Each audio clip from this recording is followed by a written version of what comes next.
bien, bienvenue les amis dans les règles détaillées donc de Oath. Oath, c'est un jeu de 1 à 6 joueurs édité chez Matagos à partir de 10 ans pour environ 90 minutes les parties, même si en toute honnêteté je trouve que c'est quand même un peu sous-estimé. Oath, il y a un tout petit sous-titre, il y a marqué les chroniques d'Empire et d'Exil. Pourquoi des chroniques? Eh bien parce qu'en fonction de l'avancée du jeu, mais surtout de comment va se terminer le jeu, en fonction si c'est un certain personnage ou d'autres personnages qui vont finir la partie, eh bien on va mettre une mise en place différente pour la prochaine partie, avec certaines cartes qu'on va garder, certaines cartes qu'on va mettre totalement de côté, des lieux aussi, et aussi les rôles qu'on va pouvoir définir pour chacun des joueurs autour de la table va être un petit peu conditionné donc par cette fin de partie.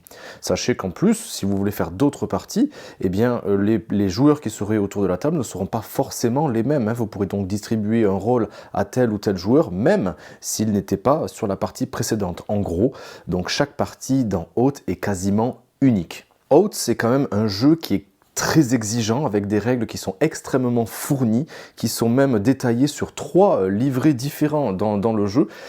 C'est pas d'une exemplarité, on va dire, en termes d'ergonomie au niveau des règles. Là, ce que je vais vous présenter, c'est les règles qui sont définies pour la toute première partie, avec la mise en place qui est déjà faite et qu'on va donc découvrir ensemble. Les règles sont fournies et les exceptions dans les règles aussi sont quand même légion. Donc, il ne faudra pas s'étonner de revenir de temps à autre sur les livrets de règles, notamment sur celui-ci qui revient sur l'apprentissage donc du jeu. C'est là-dessus qu'on va se baser pour définir les règles. Et même si vous voulez débuter une partie très simplement, eh bien ils vous proposeront pas à pas d'incarner chacun des personnages qu'on a mis donc en place. Ici le violet, le rouge, le jaune et le bleu, on va les définir ensemble, et donc vous pourrez commencer votre tour de jeu comme ceci avant de passer à des règles beaucoup plus fournies.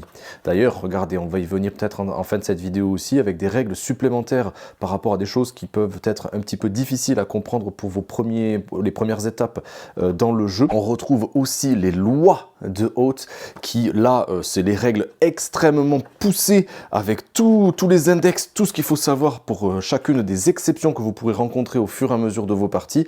Tout est expliqué ici, et donc même s'il y a un différent vis-à-vis de telle ou telle condition, et bien c'est là-dessus qu'il va falloir aller. Il y a d'autres fiches explicatives, notamment celle-ci qui reviennent sur l'anatomie d'une carte, mais ça on va y revenir sur ces règles-ci, avec les différentes iconographies qu'on pourrait retrouver dans le jeu, notamment les cartes lieux qui définiront à chaque fois peut-être une action différente, et donc ça c'est quand même bien sympa de l'avoir juste à côté de vous. Comment jouer le résumé de campagne, mais aussi la version 1 joueur et avec le prince mécanique qu'on n'abordera pas ici dans cette vidéo. Les résumés donc de la partie que vous pourrez peut-être donner aux joueurs avec qui vous jouerez, et d'ailleurs c'est une des façons dont je vous conseille de savourer le jeu, c'est-à-dire que je vous conseille de bien connaître les règles du jeu, de les présenter. Vous allez voir, on peut se débrouiller, mais en tout cas de ne pas les découvrir sur le tas, parce que ça risque d'être assez longué, et de peut-être découvrir une première partie à partir de 3, peut-être 4 joueurs. Je pense que c'est la configuration idéale. Ainsi vous pourrez voir un petit peu toutes les facettes du jeu, même si vous allez peut-être prendre 2h30 voire 3 heures pour découvrir cette première partie. Et bien ce que je vous propose, c'est qu'ensemble on va découvrir donc la mise en place que je vous propose pour cette toute première partie de Oath, en tout cas ces explications de règles. Donc déjà on a le tapis en néoprène qui est magnifique, très coloré, que j'ai placé, que j'ai disposé ainsi sur la table. On aura donc pris différents personnages. Ici on a le chancelier, c'est celui que le joueur, je pense, le plus expérimenté devrait peut-être incarner, le chancelier. On retrouve ici en rouge orangé, un personnage qui est un exilé, et ça vous pourrez en trouver 4 autres en fonction des couleurs que vous choisirez pour définir les parties, donc jusqu'à 6 joueurs. Un jouera le chancelier et les autres les exilés.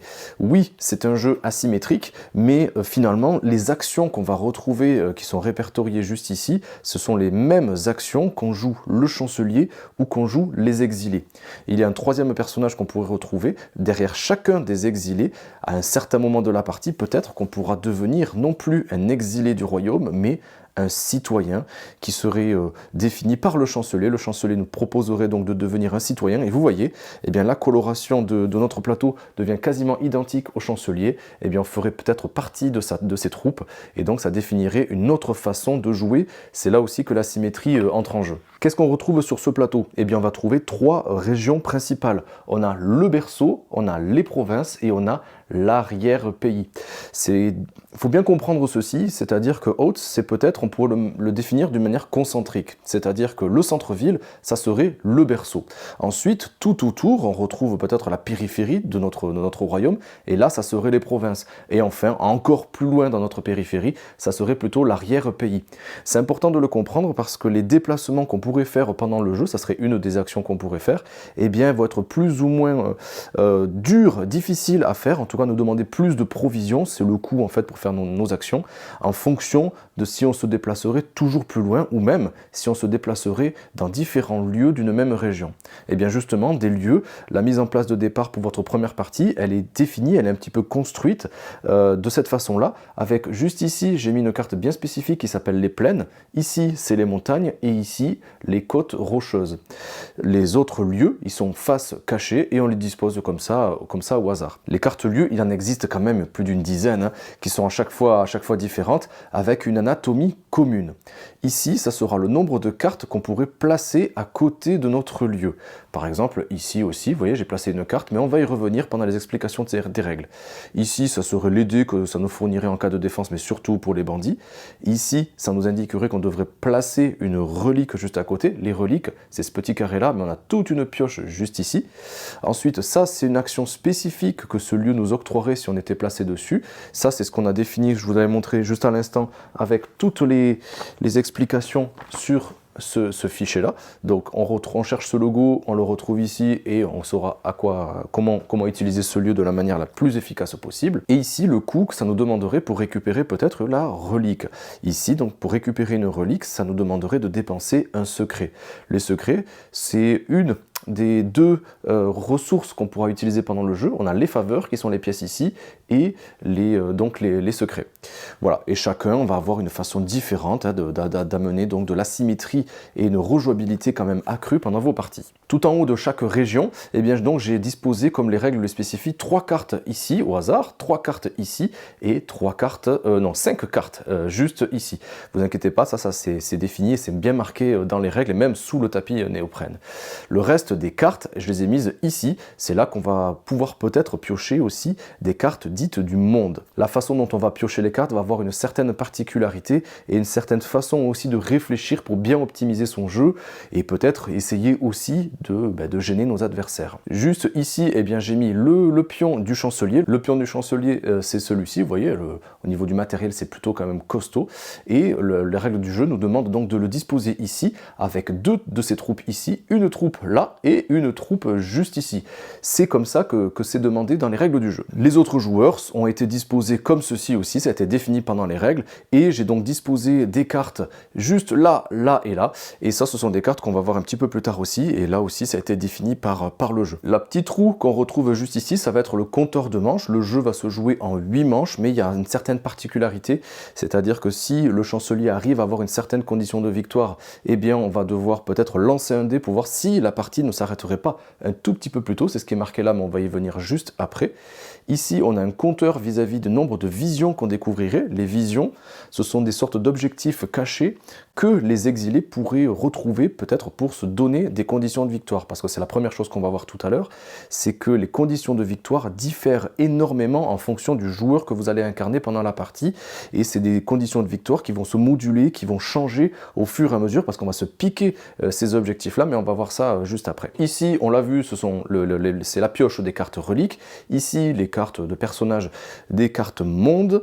Ici, on aura mis 3 faveurs sur chacune des factions, on va dire, que le jeu nous propose. Les discordes, les arcanes, l'ordre, le foyer, les bêtes et les nomades. Ne retenez pas forcément leur nom, mais peut-être simplement leur couleur, parce que ça sera aussi les factions qu'on va retrouver sur les différentes cartes du jeu, et aussi sur les différentes cartes qu'on pourra mettre à côté de nos plateaux, et ça va définir énormément la façon dont on va pouvoir avancer pendant la partie. Au niveau du plateau principal, je pense qu'on est plutôt pas mal. Donc ici, on a le plateau personnel du chancelier avec une mise en place qui est définie là aussi sur le plateau, c'est-à-dire qu'on nous propose donc de recevoir 2 faveurs pour commencer, mais aussi un secret, tandis que les autres personnages, on peut peut-être le voir un petit peu plus près avec celui-ci, voilà, c'est marqué juste ici avec la petite étoile.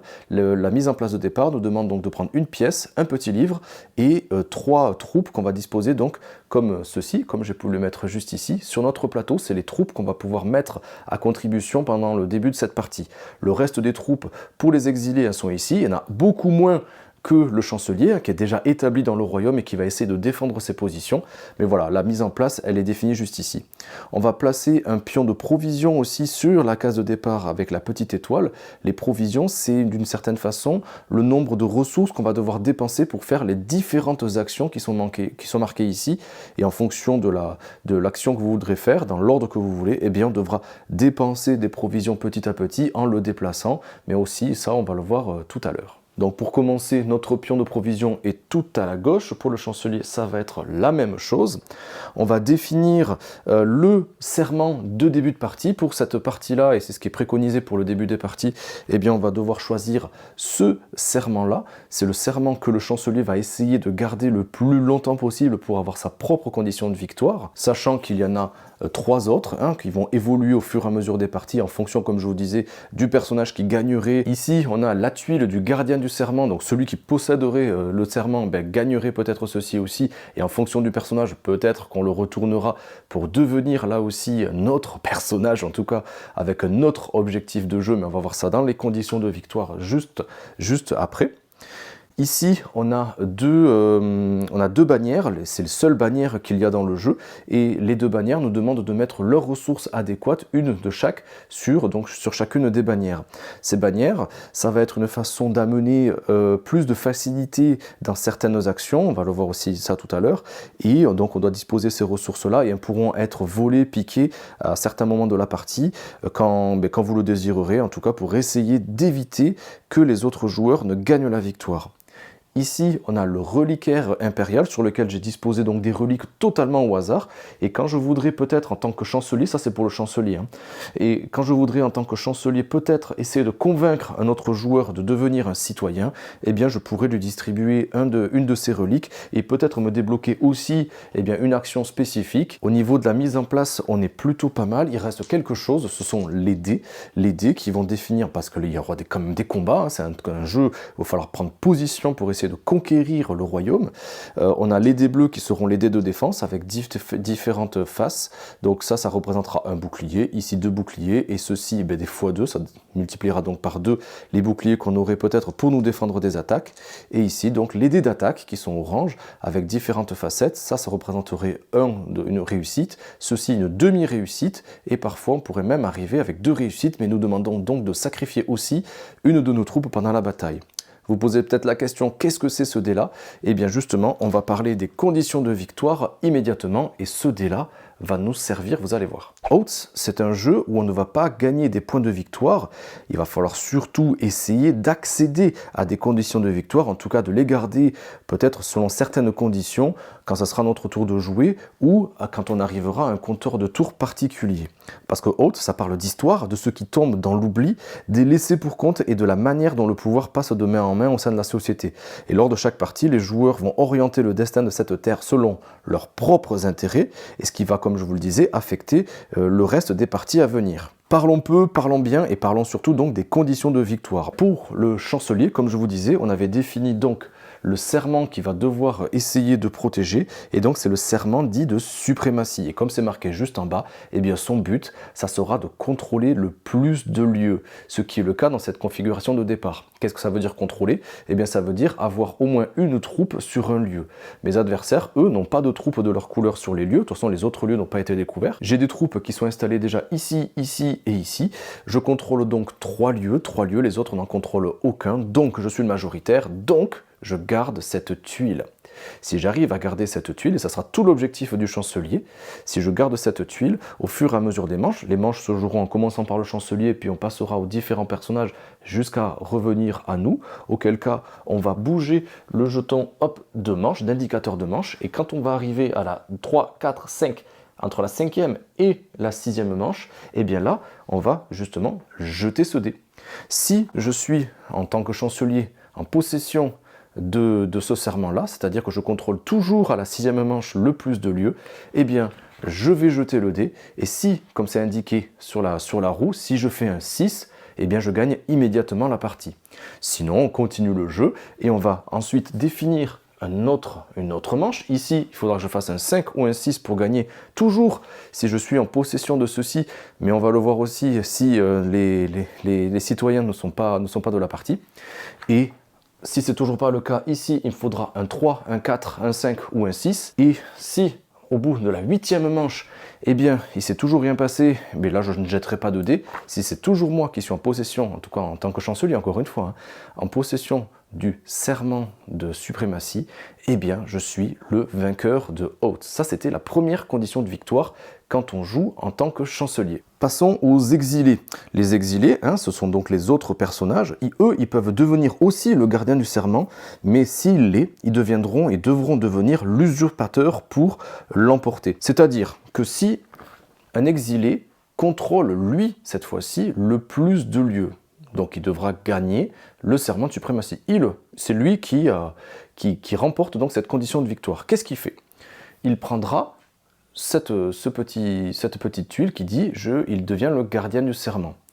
Il y a marqué donc que si on est un exilé, on devra retourner ce titre pendant la phase de repos. En fait, voilà, le jeu comporte quand même quelques erreurs, c'est-à-dire qu'en fait, c'est pas à la phase de repos, hein, je crois, mais c'est à la phase de réveil, c'est-à-dire la première phase de notre tour. Bref. Ça, l'éditeur devrait distribuer quand même quelque chose, des stickers ou je ne sais quoi pour modifier un petit peu tout ça.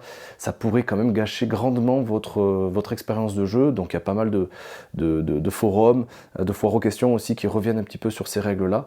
Mais si je ne me trompe pas, voilà, ça c'est plutôt en début de phase. Donc si je récupère cette tuile-là, c'est pas à mon tour, ça sera à mon tour d'après que je pourrai donc retourner ceci. Et regardez ce qui a marqué. On devient ainsi un usurpateur. Et là, si je suis encore usurpateur un tour de plus, c'est toujours pas repos, hein, c'est à la phase de réveil, eh bien, il y a marqué qu'on gagne immédiatement la partie. À quoi ça servirait donc peut-être d'être usurpateur? Eh bien, c'est marqué juste en dessous. Ça empêchera le lancer du dé. Là aussi, il y a une erreur. C'est pas un dé bleu, c'est le dé violet. Ça empêcherait le lancer du dé violet pour le chancelier si on était un exilé. C'est-à-dire que si j'ai un exilé à cette carte-là, à cette tuile-là, eh bien, lui ne jettera pas de dés pendant les manches donc 6, 7 et 5, 6, 7. C'est-à-dire que lui ne jettera donc pas de dés de manière précoce pour définir sa condition de victoire, puisqu'il n'est pas le gardien, il n'a pas respecté son objectif. Et même si l'exilé avait cette tuile-là bien au dernier tour hein, du tour de jeu, et bien s'il a cette tuile-là et que la 8e manche prend fin, et bien c'est non plus le chancelier qui gagne la partie, mais bien l'exilé qui sera en possession de cette tuile. Accrochez-vous car les exilés peuvent aussi gagner d'une autre façon en devenant visionnaire. Qu'est-ce que c'est visionnaire? Eh bien, lors de chaque partie de Oath, on va jouer avec un seul objectif, comme on a vu, de gardien de serment parmi les 4 qu'on aurait pu prendre en début de partie. Cependant, on jouera toujours avec les 4 cartes vision qui reflètent les 4 serments. Ces cartes serments, elles sont positionnées à l'intérieur de notre pile de cartes monde. On va peut-être prendre cette pile-là et regarder le dos des cartes. On va voir à un moment donné un dos de cartes qui diffère des autres. Attention, voilà, c'est celle-ci. On va peut-être la regarder juste pour cette mise en place-là. Et donc, regardez, c'est le Vision de Conquête. Bravo, vous gagnez si vous contrôlez le plus de lieux que quiconque et au moins 3 visions ont été piochées. Ces cartes vision, ça sera surtout intéressant donc pour les exilés qui vont essayer d'avoir un rôle secret, une condition de victoire secrète qu'ils pourront quand même cacher pendant leur jeu, on va voir ça pendant les actions, et au dernier moment peut-être bam, la révéler et cerner, en tout cas piéger tous les autres par rapport à cette condition de victoire. C'est une condition donc de victoire immédiate, mais attention, comme c'était défini, ces visions-là, il y en a plusieurs qui sont dans le paquet. Pour votre première partie, le paquet, il n'y aura pas besoin de le mélanger ou de le formater. Il est très bien fait comme ça. Et ensuite, la disposition est indiquée ici. Donc on prendra 10 cartes personnages et 2 cartes vision. On mélange tout ça. On va prendre 15 cartes de monde plus 3 cartes vision. On mélange tout ça. Et on va placer un paquet sous l'autre pour former cette pioche unique, histoire que les visions n'arrivent pas trop tôt non plus pendant la partie. Mais ça va être une des façons des exilés d'amener un petit peu de rapidité dans leur jeu et peut-être se débloquer de situations qui seraient un petit peu périlleuses, on va dire, pour arriver à ses fins, en essayant donc d'aller chercher ces cartes vision. Ces cartes vision, elles vont aussi définir la façon dont on va pouvoir piocher nos cartes, mais on va voir ça tout à l'heure. Mais rappelez-vous que ces visions-là, elles ne sont pas actives dès qu'on les récupère. Il faudra qu'il y ait au moins 3 visions déjà jouées pendant la partie pour que celle-ci soit active. Vous voyez, ça reste des exceptions. Donc pour retenir un petit peu tout ça, il faut quand même avoir une sacrée mémoire et avoir déjà digéré bien comme il faut les règles du jeu. Et les visions du jeu, donc là on l'a vu, c'était la même vision, c'est totalement hasardeux, hein, mais c'est la vision qui est ici, c'est la même que le serment qu'on a en place, mais les autres serments possèdent eux aussi leur vision, c'est-à-dire ici, détenir le plus sombre des secrets, donc ça serait détenir cette bannière-ci, détenir la faveur du peuple, ben, ça serait celui qui capturerait donc cette bannière-là, et ici, ça serait de posséder le plus de reliques et de bannières, donc les bannières qui sont ici, et les reliques qu'on pourrait retrouver dans ces différents compartiments. Donc, pour récapituler, le chancelier gagne si il possède ceci. Il pourra anticiper sa victoire en lançant le dé en fonction des manches. Les exilés, eux, pourront gagner si ils gardent le gardien de serment, mais de leur face usurpateur pendant un tour de plus, en tout cas quand ça sera leur phase d'éveil, c'est-à-dire la phase de départ de leur tour. Ensuite, les exilés pourront gagner si ils ont une vision dont ils respectent un petit peu les conditions de fin de partie. En tout cas, si 3 visions ont été déjà révélées, ou en tout cas jouées pendant la partie. Donc en gros, les exilés essaieront souvent de devenir le gardien du serment, ce qui va empêcher le chancelier de lancer les dés de fin de partie, tout en tentant eux aussi, de leur côté, de réaliser une de leurs propres visions. Les conditions de victoire, ça y est, là on les a vues, j'espère que vous êtes bien accrochés. Maintenant on va voir ce qui est un petit peu plus simple, c'est-à-dire le résumé d'un tour de jeu. Donc à son tour, et en commençant par le chancelier et ensuite à chacun des autres joueurs, on va effectuer les 3 phases qui sont récapitulées sur notre plateau. 1, ça sera la phase de réveil, on va voir ce que ça donne. Ensuite, il y aura les différentes actions qu'on pourra refaire avant de passer au repos. Et là aussi, dans les règles, eh bien, il y a marqué repos, comme je vous disais, mais sur les plateaux de personnages, que ce soit le chancelier ou les différents exilés, eh bien, il y a marqué renvoyer. Voilà, hein, on pourra coller un petit sticker pour modifier ceci. Donc réveil, action, et puis donc repos. Donc, la première chose à faire, c'est donc la phase de réveil. Et cette phase concerne principalement les exilés. Car en tant qu'exilé, on va devoir vérifier si on gagne en tant qu'usurpateur, hein, comme je vous disais, c'était la tuile ici qu'on aurait retournée. Donc si on l'avait déjà du côté usurpateur et que c'est le début de notre tour, boum, on gagne la partie. Ou alors si on avait une carte visionnaire, ces cartes visionnaires d'ailleurs, on pourra les révéler aux yeux de tous sur cette petite partie-là de notre plateau. Enfin, même on peut la voir d'ici plus près, de notre plateau de personnages. Et puis, si on détient le titre du gardien du serment, on retournera donc le côté usurpateur à ce moment-là. C'est-à-dire que, comme je vous disais, c'est pas au moment où on gagne, par exemple ici, le plus de lieux, qu'on possède le plus de lieux, qu'on contrôle le plus de lieux, qu'on va retourner cette tuile, c'est au moment donc de cette phase de réveil. Ensuite, qu'on soit exilé ou non, eh bien, on devra utiliser les pouvoirs qui indiquent réveil, peut-être sur certaines cartes ou certaines reliques, qui sait. Et vous savez quoi, on va changer de couleur, ça fera un peu plus de couleur dans ce monde de brut. Tenez, on va prendre celui-ci. Hein, c'est pour vous montrer qu'en plus, c'est vraiment tous les mêmes plateaux. Et donc ensuite, eh bien, on va pouvoir réaliser dans l'ordre qu'on veut et autant qu'on veut, ou presque, les différentes actions qui sont ici. Les actions nous demandent de dépenser des provisions pour effectuer des actions. Ces provisions seront marquées juste en dessous des différentes actions, là il n'y a pas d'erreur, et les provisions, ce sera à chaque fois une case, donc on va déplacer notre jeton de provision d'une case jusqu'à qu'on ait peut-être plus de provisions à dépenser. La première action, c'est la recherche, et elle nous demande donc de dépenser de 2 à 4 provisions. Pourquoi ?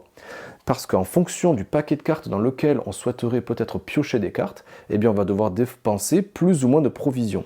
C'est marqué tout en haut, ici, si j'ai mon personnage, ce qui est le cas là en tant que chancelier, qui est sur cette région-là, sur le berceau, eh bien je devrais dépenser 2 de mes provisions pour piocher des cartes ici.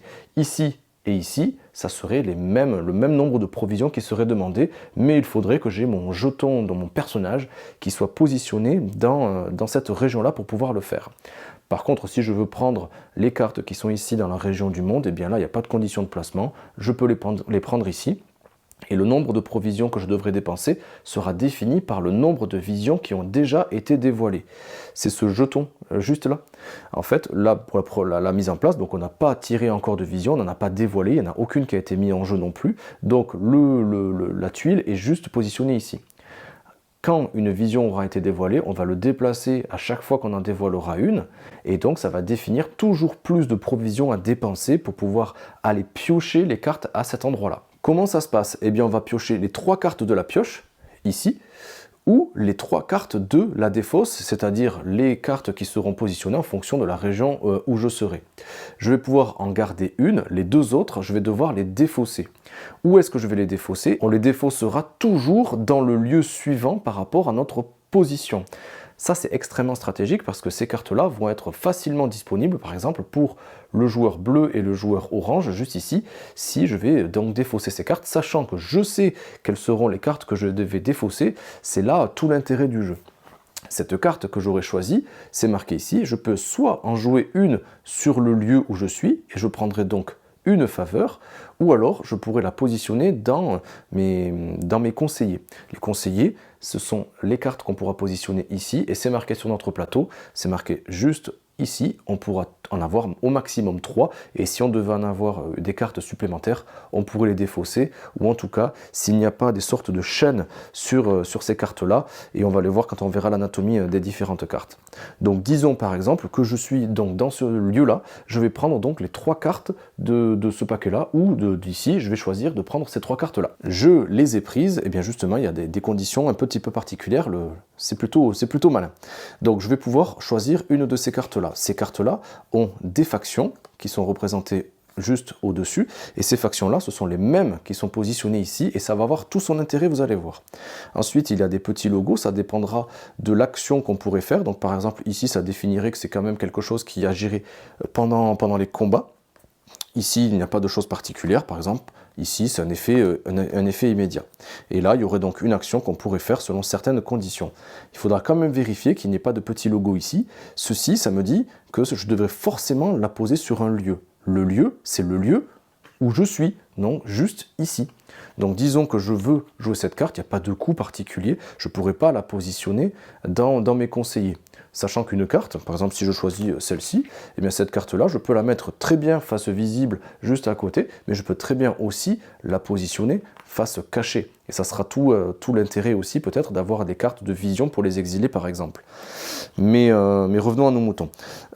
Et ce que je vous disais, voilà, ces cartes-là, par exemple, elle me dit, celle-ci, contrairement aux cartes avec le petit sapin qui me dit je suis obligé de les mettre sur un emplacement lieu, celle-ci, je suis obligé de les avoir avec moi en tant que conseiller. Et en plus de ça, je ne pourrai jamais la défausser. Il y a un chaînage. Voilà, ça c'est la petite iconographie à connaître. Donc disons par exemple, je choisis de positionner cette carte-là, je peux la positionner dans le lieu. Pourquoi? Parce que dans la carte de lieu, elle dit qu'on peut y positionner jusqu'à 3 cartes de lieu, ce qui est le cas, je n'ai pas dépassé cette condition-là. Et si les lieux étaient pleins, je ne pourrais donc pas me positionner une carte ici, j'aurais peut-être dû donc me déplacer. Les 2 cartes qui me restent, je les mets où? Eh bien, si vous avez bien suivi, je les mets dans la défausse, juste à côté, et donc ça sera les cartes que les prochains joueurs pourraient peut-être tirer. Je suis déjà au courant de ce qu'ils pourraient faire. Je viens de mettre la carte sur le lieu, ça aurait été la même chose si je l'avais positionnée chez moi. Qu'est-ce que je fais? Je vais gagner une faveur, c'était bien marqué juste ici, on gagne une faveur. Comment je gagne cette faveur-là? Eh bien ça sera en fonction de la faction de la carte que j'aurais posée. Donc là c'était de la famille, on va dire, des foyers, donc je récupère une faveur de cet endroit-là. Et donc c'est là aussi que le jeu va se mettre en place et vous allez vite comprendre qu'on va peut-être essayer de défavoriser les adversaires vis-à-vis de leur faction où ils seraient majoritaires pour influer un petit peu leur jeu et les embêter beaucoup. Ça, c'était pour les recherches. La deuxième action qu'on pourrait faire, c'est enrôler. Donc ça me demanderait donc de dépenser une provision et sur une carte vide de mon lieu, je placerai donc une faveur pour gagner 2 troupes. Ça veut dire quoi? Eh bien, par exemple, voilà, je suis sur ce lieu-là, je veux enrôler des troupes, donc je vais poser une faveur par exemple sur la carte que je viens juste de poser. Ça veut dire que cette carte-là, je ne pourrai plus l'activer, je ne pourrai plus je ne pourrai pas utiliser son action, je ne pourrai pas poser d'autres jetons pour refaire cette action de manière indéfinie.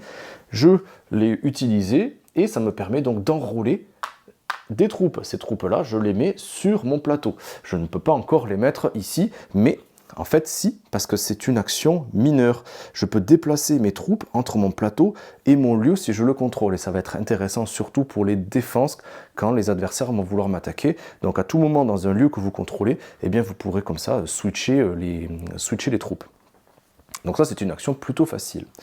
La troisième action, c'est l'action de commerce. Là aussi, ça me demande une provision. Et sur une carte vide de mon lieu, c'est le cas, il m'en reste une, je peux faire une des deux actions pour aller chercher des secrets ou chercher des faveurs. Et c'est là que les cartes que je vais avoir en ma possession sont intéressantes et très intéressantes en fonction des autres cartes qui seraient sur le lieu et où je serais positionné. Pourquoi ? Parce que la première chose que ça me demande, c'est peut-être de placer un secret.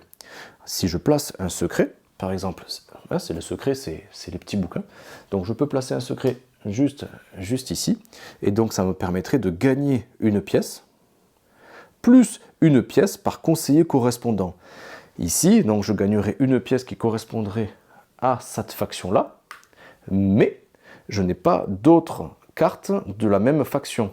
Si ça avait été le cas, eh bien, je gagnerais d'autant plus de pièces que j'aurais une similitude, on va dire, dans les factions. C'est là aussi tout l'intérêt, donc on va le délivrer thématiquement, c'est pas marqué dans les règles, mais thématiquement, je vais voir une faction sur un lieu, je vais leur donner des secrets parce que moi aussi, j'ai déjà leurs petits copains qui sont dans mes rangs et ils vont peut-être me donner d'autant plus d'argent pour essayer de guider leur civilisation, leur faction vers de la prospérité. C'est un petit peu ça, c'est comme ça qu'il faudrait le voir. Et à contrario, donc je pourrais placer deux faveurs là aussi, à la place de faire ceci, j'aurais très bien pu, hop, on va faire ça, j'aurais très bien pu mettre donc deux faveurs sur cette carte-là, et de gagner cette fois-ci un secret par conseiller correspondant. J'en gagne pas de base. En fait, là, ça ne me servait à rien. Je n'ai pas de correspondance entre mes conseillers et la carte sur laquelle je viens de positionner mes faveurs. Donc là, par exemple, je n'aurais rien gagné. Ça ne sert absolument à rien. Là aussi, thématiquement, on va pouvoir gagner et glaner des secrets que si on peut dire qu'on a ces petits copains qui sont dans nos rangs aussi. Ça reste toute somme logique, c'est comme ça qu'il faut comprendre le jeu, et c'est comme ça que si vous allez expliquer le jeu peut-être à vos amis, je vous conseille de mettre un petit peu plus de thématique que la mécanique de juste dérouler les actions. Donc, il faut bien comprendre que pour les pièces, si je veux en gagner, je pose un secret et je vais gagner une pièce de base, plus une pièce par carte correspondante. Mais par contre, l'inverse ne serait pas vrai. Si je mets deux faveurs, eh bien, je gagnerais uniquement des secrets si j'avais des factions qui auraient une similitude, ce qui n'est pas le cas ici. On passe à la quatrième action qu'on pourrait faire, c'est la récupération pour une provision. Donc là, je peux choisir une relique de mon lieu, la faveur du peuple ou le plus sombre des secrets. Payez son coût et prenez-la. Pour la relique, eh bien c'est très simple, je pourrais récupérer une relique s'il y en avait une. Je ne peux pas récupérer ceci. Ici, il n'y en a pas. Donc peut-être que je pourrais la récupérer ici. Si j'étais sur le lieu correspondant, je peux regarder le coût de la relique qui serait marqué sur le lieu. C'est les cartes que je vous montrais tout à l'heure. Donc par exemple, s'il y avait sur un lieu, j'avais positionné mon jeton là-dessus, la relique, celle-là, elle me coûterait 3 pièces. Et ces 3 pièces, je devrais les positionner dans la faction ici de la discorde. Voilà, c'est les conditions pour récupérer les reliques, sachant que les reliques, il n'y en aura à chaque fois qu'une seule, au maximum, mais par lieu, mais parfois il y aura des lieux où il n'y aura aucune relique, donc faites bien attention à ça. La deuxième chose qu'on pouvait faire avec la récupération, donc la deuxième et la troisième, c'était récupérer la faveur du peuple ou le plus sombre des secrets. Ça, ce sont les deux bannières que le chancelier a au tout début de sa partie. En plus, on avait mis chacune de ces ressources. Je vais juste les enlever pour vous expliquer. Mais ça, c'est très particulier. Commençons par celle-ci. La bannière de la faveur du peuple. Ici, au début, donc c'est le chancelier qui l'a, il y a une pièce qui est mise de base. C'est marqué ici. En début de tour, pendant la phase de réveil, on devra placer une faveur ici, ou déplacer d'ici vers la réserve de faveur qui en contient le moins. C'est-à-dire que si je veux garder cette bannière d'une certaine façon, il va falloir que je la fasse fructifier. Il faudra qu'elle soit de plus en plus chère et donc de plus en plus difficile à gagner. Pourquoi ? Parce que regardez le petit logo qu'il y a ici, c'est le même logo qu'on avait ici, récupération. Si quelqu'un veut faire cette action-là et récupérer donc cette bannière pour son action, on va y venir tout à l'heure, eh bien il devra placer ici plus de faveurs qu'il n'y en a déjà. Donc ici, un joueur va dire je veux récupérer cette bannière-là et donc il devra en mettre 2. On va renvoyer les pièces qui étaient placées ici auparavant, donc pour l'instant qu'une seule, une à une, en commençant par la réserve de la faveur de notre choix. Il la place ici, s'il y en avait une autre, il la placerait là, etc. À quoi ça sert cette bannière ?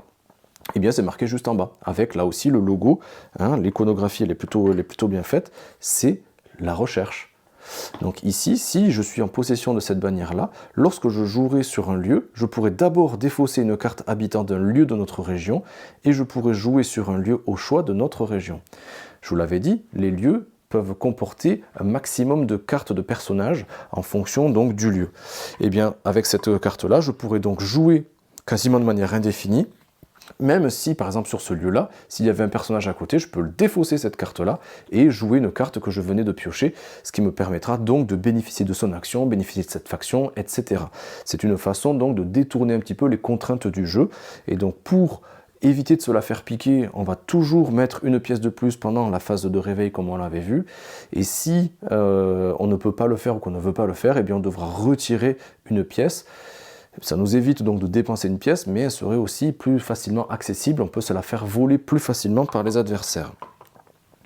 L'autre bannière, la bannière donc du plus sombre des secrets, elle fonctionne un peu de la même façon, quasiment pareil, sauf que ici c'est avec les secrets. En début de partie, hop, minimum 1, hein, il y a toujours un secret qui serait ici. Donc si on veut se la faire récupérer, eh bien on va placer ici plus de secrets qu'il y en avait déjà. Par contre là, on prendra un des secrets qui étaient placés ici auparavant et on va le prendre pour nous. Et l'ancien détenteur de ceci va prendre l'ensemble des secrets qui seraient restés. C'est un peu punitif, c'est quand même une ressource qui est difficile à avoir et une des ressources à vraiment pas négliger aussi pour le jeu. Donc voilà, ça reste pas trop punitif à ce niveau-là. Les joueurs peuvent la récupérer à son détenteur actuel seulement, attention, c'est là qu'il y a beaucoup d'exceptions dans le jeu, seulement si le pion de celui-ci se trouve sur un lieu avec une carte qui ne correspond à aucun de ses conseillers. Thématiquement, en gros, on est détenteur d'un sombre secret, on sait qu'il va peut-être avoir une manigance, etc. Il ne faudrait pas que l'adversaire possède dans ses rangs, ou même dans le lieu où il serait positionné, une carte avec la même faction que nous. Il y aurait un compromis à faire, c'est pas possible.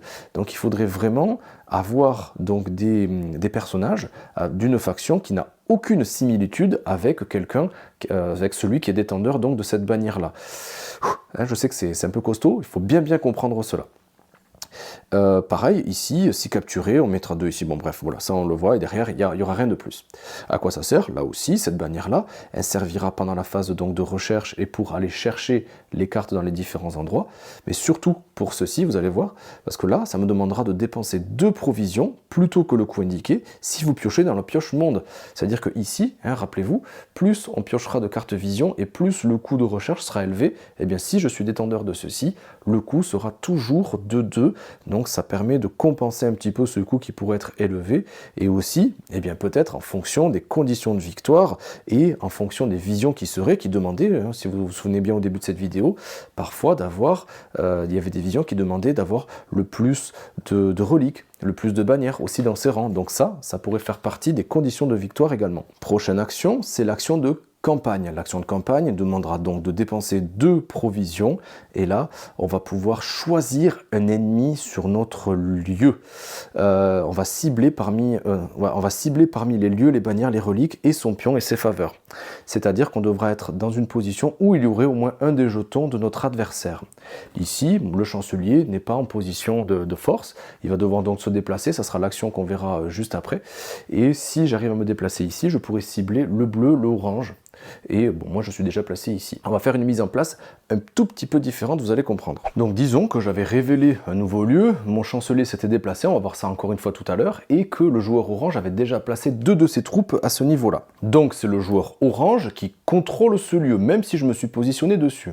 Eh bien je vais pouvoir cibler le joueur orange. Il faut qu'il y ait soit son jeton de personnage, soit ses jetons de troupes qui seraient positionnés sur l'endroit que je voudrais attaquer, peu importe finalement le type de jetons qui seraient positionnés. À ce moment-là, je vais devoir déclarer mes cibles, c'est-à-dire que je vais pouvoir annoncer n'importe quel nombre de cibles du défenseur, donc ici du joueur orange, mais je devrais annoncer au moins une cible de notre lieu, ce qui est le cas ici. Je vais donc d'abord cibler ces troupes-là, mais je pourrais très bien dire, eh bien, je souhaite aussi l'attaquer ici, et s'il avait d'autres troupes ici, ou ici, ou ici, etc., je pourrais là aussi dire, je t'attaque ici, ici, ici, ici, mais aussi, je pourrais cibler les reliques qu'il possédait Hein. Là d'ailleurs, il y aura une relique, on y reviendra tout à l'heure. S'il avait gagné des reliques, je peux les cibler, mais aussi les bannières qu'il avait. Je peux cibler l'intégralité, disons, de ses défenses, mais bien sûr, plus je vais cibler ses défenses, et plus il aura de possibilités donc, de se défendre,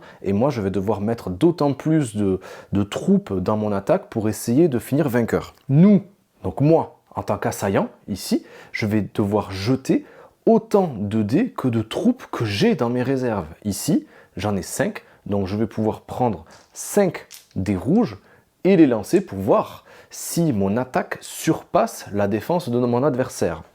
Comment se constitue la défense de mon adversaire? Eh bien, on va donc ajouter 3 choses. La première chose, ce sera les boucliers qui seront obtenus sur ces dés de défense. Hein, rappelez-vous, je vous avais dit ici, il y a des dés de défense 1, il y aura des doubles, et on pourra multiplier les faces de dés, et uniquement les faces de dés, hein, pas le reste des défenses qu'on va voir juste après. On pourra multiplier selon les multiplicateurs qu'on aura. Donc plus, eh bien, on permettra à l'adversaire d'utiliser de dés de défense, et plus il aura de possibilités aussi de se défendre, sachant que peut-être il n'aura rien du tout aussi. Hein. Ensuite, on va additionner les troupes sur le lieu ciblé. Donc disons par exemple, ici, moi je voulais juste attaquer cette zone-là. Je vois que l'adversaire commence à prendre position sur les lieux. Moi, mon objectif, c'est d'avoir des lieux. Eh bien, je veux récupérer ce lieu-là. Donc je cible que ceci, il jettera qu'un seul dé et il va ajouter 1 de défense sans jeter de dé pour chacune des troupes qu'il aurait positionnées juste ici. Donc là, on va dire qu'il lance le dé, hop, il a 2 de défense, plus 1 et 1. Il a 4 de défense.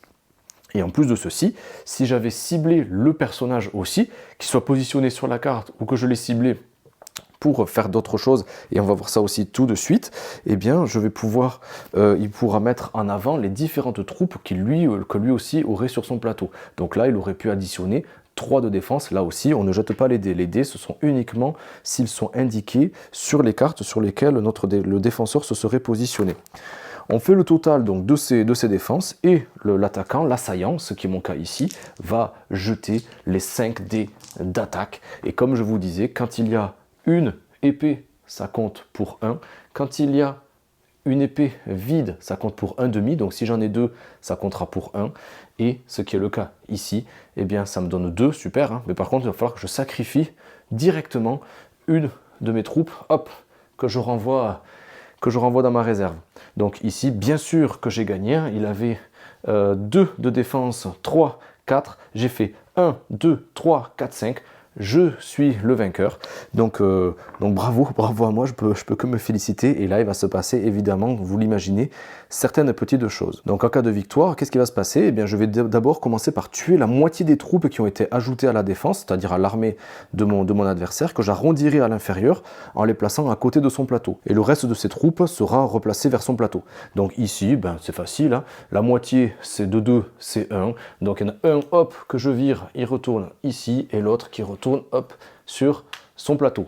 Maintenant, ben moi, je peux très bien me positionner ici et je peux mettre autant de troupes que je veux. Là, ça signifie aussi eh bien, que je viens de reconquérir un lieu, ça m'appartient, et donc je pourrais aussi, je ne vous l'ai pas dit, hein, mais je pourrais aussi utiliser les actions à distance, même si je ne suis pas directement positionné sur ces cases-là. Si j'avais ciblé des reliques, je les récupère pour moi. Si j'avais ciblé des bannières, hop, elles sont pour moi. Et si j'avais ciblé le pion du personnage et ses faveurs, eh bien, lui, il va faire le voyage vers un lieu de notre choix, et on va détruire la moitié des faveurs, on va donc défausser la moitié de ces pièces arrondies à l'inférieur en envoyant tout ça vers la réserve commune. Et par contre, si la défense était supérieure à notre attaque, eh bien on a perdu. Hein, et la moitié des troupes de notre plateau et sera tuée arrondie à l'inférieur. Donc attention, attention, attention. Par contre, l'attaquant a toujours un petit privilège, hein, c'est-à-dire qu'il pourra, en cas de défaite, eh bien, sacrifier une troupe pour ajouter 1, sans jeter de dés, ajouter 1 à son attaque. Par exemple, voilà, si là j'avais 5, eh bien, si je défaussais, je retirais une troupe de mon plateau, eh bien j'aurais pu mettre 6 si la défense en face était beaucoup plus forte. Voilà, ça c'était une des plus grosses parties, on va dire, des actions. Maintenant, on va voir quelque chose de beaucoup plus léger, c'est les voyages. On en a déjà un petit peu parlé, hein. Il faut bien comprendre que les voyages vont être toujours plus longs en fonction de la zone sur laquelle on voudrait se déplacer. Donc on va dépenser de 1 à 4 provisions pour déplacer notre pion depuis son lieu vers un autre lieu. Par exemple, ben voilà, je suis ici et je voudrais aller vers ici ou peut-être ici. Eh bien, on va regarder tout simplement en haut du plateau de combien on pourra se déplacer. Donc par exemple, il dit ici, ça me dit que si je dois aller là ou là, je devrais dépenser 2 provisions. Mais même si je voudrais me déplacer sur un autre lieu de cette région-là, eh bien, je devrais là aussi dépenser 2. Hein. Rappelez-vous, hein, c'est vraiment quelque chose de concentrique. Donc imaginez que c'est la périphérie. Si je veux aller de là à là, eh bien, le chemin sera plus long que si je suis directement au centre-ville. Et le centre-ville, c'est ici. Donc si j'étais positionné ici, et que je veux déplacer mon pion juste là, peut-être pour découvrir le lieu et voir ce qu'il y a, et peut-être positionner d'autres cartes, eh bien là, ça me dit que je ne devrais dépenser qu'une seule provision. Par contre, si je veux aller ici, je devrais dépenser 2. Si je veux me déplacer ici, je devrais dépenser 4. Et là, comme c'est vachement grand à l'arrière-pays, eh bien pour me déplacer de région en région, de lieu en lieu, pardon, dans la même région, eh bien ça me coûtera quand même 3, donc c'est pas à négliger. Donc voilà, ça c'était l'action des voyages. Donc ensuite, à vous de voir comment voulez-vous déplacer pour positionner des cartes, pour activer les choses, pour essayer de conquérir quelque chose, pour essayer de se défendre, etc. C'est là tout l'intérêt du jeu. Donc il y a une certaine gymnastique mentale qui n'est pas si facile que ça à mettre en avant sur vos premières parties. C'est pour ça aussi que le jeu demande de bien comprendre les règles pour une fois qu'on se pose, eh bien que tout le monde puisse profiter facilement, mais peut-être sans revenir tout le temps sur les règles. On n'oublie pas les actions mineures qui nous permettraient donc, si on avait des conseillers face au cachet ou même les visions, hein, rappelez-vous, je pourrais donc les retourner et je pourrais les positionner soit parmi mes conseillers, mais je pourrais aussi les positionner sur le lieu où je serai si je respecte les conditions de positionnement. Donc ici, je pourrais très bien, si j'en avais une, la retourner, la positionner ici, récupérer la faveur en fonction du lieu. Voilà. Hein, si vous vous souvenez plus, faites marche arrière et vous pourrez vous revoir un petit peu toutes les actions qu'on a vues. On pourra regarder les reliques sur le lieu où on serait et déplacer des troupes entre notre plateau et notre lieu si on le contrôle, ce qui est le cas ici, ce qui permettrait donc de mettre davantage de défense sur le lieu où on serait, etc. Une chose dont on n'est pas revenu sur les attaques, c'est qu'on pourra utiliser certaines cartes qui seraient positionnées, mais aussi certains lieux en fonction si on contrôle ce lieu.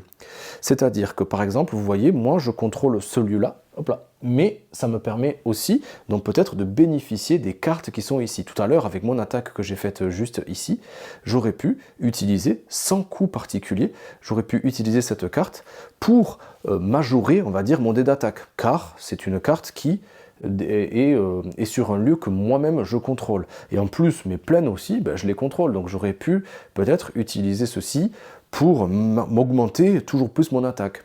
A contrario, si un adversaire contrôlait ici les montagnes, on va dire qu'il serait en position de force, mais pour l'instant c'est moi qui le contrôle, hein, j'ai mon jeton dessus, mais disons que si, hop, on va l'enlever, si les renards contrôlaient cette zone-là, eh bien tout à l'heure, ils auraient pu utiliser les montagnes pour leur bénéfice, si j'attaquais cette zone-là, pour diminuer le nombre de dés d'attaque que j'aurais jeté. Voilà, c'est ça aussi le jeu, en fonction des cartes qu'on aurait selon nos conseillers, en fonction des cartes sur les lieux dont on contrôlerait l'accès, eh bien on pourra moduler un petit peu les chances de probabilité d'arriver un petit peu à nos fins et défendre nos positions. C'est là aussi toute la complexité du jeu, et notamment vis-à-vis de ces attaques, il y a quand même beaucoup de choses à regarder, à se souvenir. C'est ce qu'on appelle un plan de bataille, et si pour utiliser un plan de bataille il y avait un coût particulier, eh bien on placera directement ces faveurs qu'on utiliserait dans la réserve des faveurs correspondantes à la faction qu'on utiliserait. Mais en contrepartie, on devra retourner nos secrets, ce qui n'est quand même pas négligeable. Et justement, on en vient à la phase de repos. Hein. Rappelez-vous, c'est pas renvoyer, mais c'est la phase de repos. Eh bien, je vais renvoyer l'intégralité des faveurs qui étaient sur les cartes. Donc ici, je prends les faveurs qu'il y avait là, et je vais les mettre dans leur faction correspondante, donc 2 ici et 1 ici par exemple, même si c'était un tour factice. Hein. Les secrets sur les cartes de notre plateau, si on en avait positionné pour récupérer des faveurs ou pour activer certaines cartes, notamment celle-ci par exemple, eh bien je vais pouvoir les récupérer. Je récupère tous les secrets que j'aurais utilisés pour gagner quelques petites choses. Je vais retourner les secrets face cachée. On va se réapprovisionner selon les provisions du chancelier, c'est-à-dire qu'en fonction des réserves de troupes que j'aurai, eh bien je vais remonter en fonction du nombre de troupes que j'avais, comme je vous le disais tout à l'heure, et le nombre de provisions que je n'aurais pas utilisées, eh bien je pourrais augmenter encore plus sans jamais, hein, bien sûr, dépasser la première case juste à la gauche. Hein, c'est ce qui est marqué là. Prenez une provision supplémentaire par provision non dépensée ce tour. Voyons maintenant quelques petites règles supplémentaires qui sont là pour comprendre un petit peu plus les choses. Peut-être que vous l'utiliserez pendant vos premières parties, mais ça complexifie encore le jeu, hein, avec les différentes choses, notamment hein, la face verso des personnages exilés, les citoyens. Je vous l'ai dit en début de cette vidéo, mais on n'a pas vu comment on pouvait faire. Eh bien, quand le chancelier sent que ses chances commencent à s'amenuire, hein, pour gagner la victoire, eh bien, il pourrait faire des offres alléchantes aux exilés. Pendant la partie, en gros, tout le monde sera contre le chancelier et il se pourrait qu'il perde souvent la prise de son pouvoir. Et donc, pour regagner de la puissance, il peut accorder la citoyenneté aux exilés en leur promettant, comme je vous disais, hein, une relique du reliquaire impérial. Et si cet exilé accepte, il va faire maintenant partie de l'Empire et va changer l'intégralité de ses troupes en troupes violettes. Par exemple, si c'était le cas, on va dire, voilà, pour le violet, hop, on va tout mettre de côté. Pour le orange, il va se mettre comme ceci, et donc toutes ces troupes qu'il avait ici, il en avait 3 je crois, et bien ces troupes, hop, ça devient des troupes de impériaux, et ce qu'il y a là-bas aussi, hop là. Et ceci aussi. Ce qui veut dire que maintenant, le personnage dit orange est devenu un violet, il pourra utiliser les troupes du chancelier pour peut-être conquérir davantage de choses, utiliser les cartes, utiliser les lieux, etc. Mais surtout aussi, ça pourra être fait seulement si le chancelier possède toujours cette relique de départ et qui pourra donc être volée, hein, en fonction, notamment avec les actions qu'on a vues tout à l'heure. Donc si il a ce sceptre de grandeur, il pourra donc désigner, tiens, je te bénis et tu deviens un citoyen modèle et tu fais partie donc de mes troupes à ce moment-là. Il lui donne la relique, ça détermine un pouvoir supplémentaire aussi pour le chancelier, mais bien sûr, hein, le personnage, le joueur pourra tout aussi refuser cette proposition s'il sent que le vent tourne aussi pour lui et qu'il risque de finir vainqueur. Il n'aura peut-être pas besoin que le chancelier lui fasse cette faveur-là. Vous allez me dire, alors comment je fais pour devenir, pour gagner en tant que citoyen, puisque je suis à la solde maintenant du chancelier? Eh bien, un citoyen ne peut devenir ni usurpateur, ni utiliser les visions qui ne sont utilisables que par les exilés. Il pourra gagner uniquement en devenant ce qu'il y a marqué en dessous de cette tuile-là, le successeur du chancelier. Et donc ici, il pourra gagner uniquement si à la fin de la partie, ou quand le chancelier devra lancer ses dés, si c'est lui qui possède maintenant le plus de reliques et de bannières. Si c'est le cas et que le chancelier finit la partie, soit en lançant le dé, soit parce que les 8 manches sont finies, eh bien on regardera si la condition du successeur de chancelier est validée, et auquel cas il lui piquera la priorité et c'est lui qui deviendra le vainqueur. Donc c'est comme ça aussi que les objectifs pourraient changer et ça pourrait vraiment mettre toute une autre ambiance autour de la table. Il y a quelques règles qui vont différer du citoyen vis-à-vis de l'exilé. Maintenant, il va se réapprovisionner non plus en fonction de ses propres troupes, hein, mais il va se réapprovisionner, c'est-à-dire ceci là, en fonction de l'approvisionnement et des provisions que le chancelier a à un moment donné, en tout cas ce qu'il n'aurait pas dépensé comme d'habitude. Quand on devra déplacer ou ramener des troupes sur notre plateau, eh bien là, il devra avoir l'accord et la permission du chancelier pour pouvoir le faire. Et même si on est dans ses rangs, hein, au niveau avec le chancelier, eh bien, il pourra tout aussi bien attaquer le chancelier ou même d'autres citoyens, mais avec quelques contraintes. Mais être citoyen, c'est pas définitif, hein, on pourra tout aussi revenir dans notre fonction primaire d'exilé. Et pour cela, il faudra que le détendeur du sceptre de grandeur puisse, en tout cas, va décider d'exiler un citoyen qu'il aurait donc déjà béni. Mais cette fois-ci, il devra lui donner 5 faveurs, et il lui donnera 5 faveurs de moins s'il est gardien du serment et s'il détient la faveur du peuple. Donc vous voyez encore des règles plus fournies, et c'est là qu'on va revenir peut-être sur les règles pendant la partie. Il lui donnera une faveur de plus si ce citoyen est lui-même le gardien du serment, ou s'il il détient la faveur du peuple. Tout ceci, c'est marqué juste ici, donc l'objectif, pour devenir donc le successeur au chancelier, c'est marqué juste ici pour pouvoir remplir la condition de victoire. Mais on pourra tout aussi bien, en tant que citoyen, redevenir un exilé, à moins qu'on ne détienne le spectre de grandeur, c'est-à-dire cette tuile-là, il n'y a que lui qui pourra donc désigner « je t'exile » ou « tu deviens un citoyen ». Si c'est moi-même qui l'ai, je ne peux pas m'auto-exiler. Et donc on pourra, en donnant au détenteur du spectre, donc à celui qui le détiendrait, on donnera un nombre de faveurs égal à la somme des troupes de notre plateau et des secrets. Et après cet exilé, on mettra automatiquement fin à la phase d'action et on se réapprovisionnera au maximum en retournant notre tuile, notre plateau personnage, et on redevient ainsi totalement autonome. Autre petite particularité, si, disons par exemple, ce lieu-là, il est vierge de tout personnage, et je m'étais déplacé juste ici, si je veux conquérir cet endroit-là pour positionner mes troupes, il n'y a pas de personnage à combattre.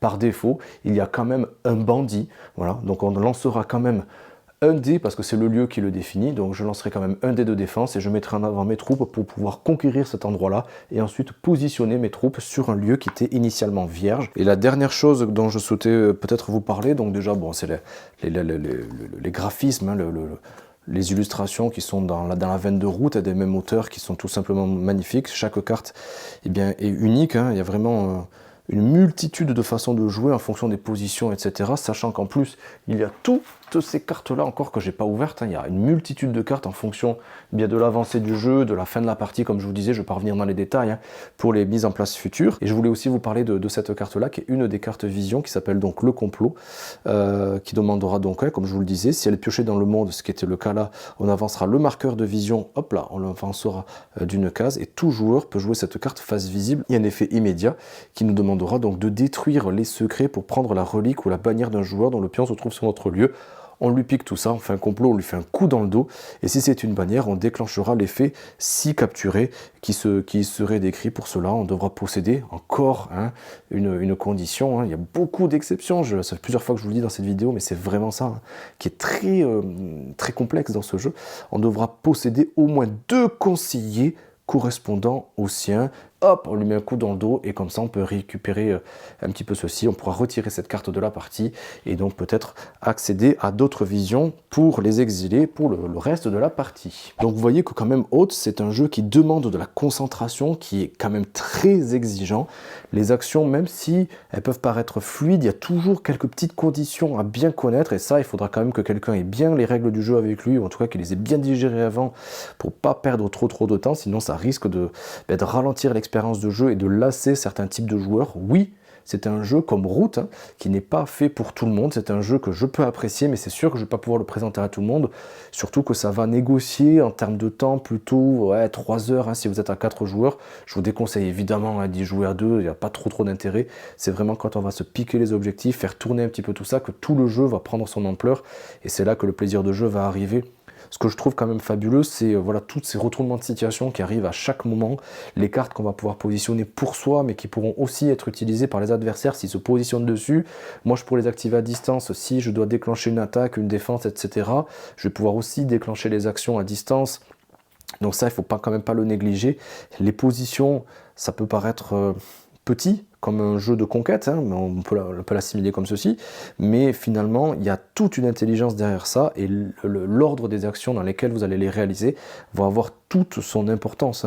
Est-ce que je me déplace en premier pour activer une carte ici, ou en tout cas révéler un lieu, positionner un autre personnage? Ah tiens, j'ai la même faction ici, donc je vais pouvoir accumuler plus de ressources, plus de faveurs, plus de secrets, etc. C'est un jeu qui est vraiment exigeant, mais même s'il n'y a pas les PV, comme dans Root, j'y reviens parce que c'est les mêmes auteurs encore une fois, mais c'est pas un jeu qui va se comprendre et dans lequel on va prendre du plaisir en fonction du nombre de points de victoire qu'on va accumuler, mais davantage par l'expérience de jeu que vous allez mettre au centre de la table. Vous allez vous souvenir, tiens, tu m'avais fait ce coup-là, salopard, tu m'avais fait ceci, etc. Tu te rappelles quand tu m'avais fait, quand je t'avais retourné la situation, que je te l'ai piqué au dernier tour et que sur un G2D, mais on pensait que tu allais perdre et puis tu as fait un 6. Voilà, c'est cette expérience de jeu là qui pour moi est au cœur du jeu. C'est comme ça qu'il faut le prendre. C'est pas un jeu, comme je vous disais, qui plaira à tout le monde. Il faut l'apprécier pour ça, et il y a quand même pas mal de choses à digérer. Là où c'est encore plus intéressant, c'est vraiment le côté chronique, le côté legacy, mais non destructeur, hein, on va rien détruire. En gros, en fonction du héros, si c'est le chancelier, il restera chancelier, il gardera les cartes qu'il avait dans ces lieux-là. Ces lieux-là, on va les repositionner d'une certaine façon, je ne vais pas faire le détail. Et les cartes qu'on avait, ce seront ces mêmes cartes-là qu'on pourra peut-être mettre en avant pour le début de la partie. Si c'est un citoyen, c'est lui qui l'avait...